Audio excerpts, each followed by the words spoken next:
একদিন চিংকি খেতে চাইছিল না। তখন বাবা বললেন, চুপচাপ খেয়ে নাও, নাহলে আমি কিন্তু ডাইনি ডেকে আনব। সে এলে তোমায় কাঁচা চিবিয়ে খাবে। কিন্তু চিংকি ভয় পাওয়ার বদলে ডাইনিকে দেখার জেদ ধরল।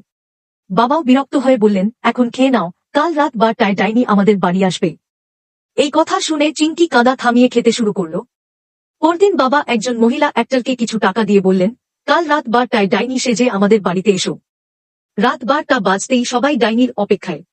হঠাৎ দরজা খোলে, বাইরে দাঁড়িয়ে এক ডাইনি। সে ঘরে ঢোকে। সবাই তাকিয়ে তাকিয়ে ডাইনিকে দেখে। ডাইনি ধীরে ধীরে কিচেনে চলে যায়।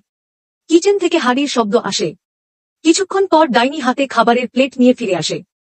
সে প্লেটটা চিংকিকে দিয়ে বলে, প্রতিদিন খাবার খেলে তুমিও আমার মতো শক্তিশালী হতে পারবে। এই বলে ডাইনি হঠাৎই অদৃশ্য হয়ে যায়। বাবাও সেই গায়েব হবার ইফেক্ট দেখে মুগ্ধ হয়ে যায়। কিন্তু পরদিন সকালে সেই মহিলা ফোনে জানায়, জ্বর ছিল, আমি তো আসতেই পারিনি। চমকে উঠলেন বাবা।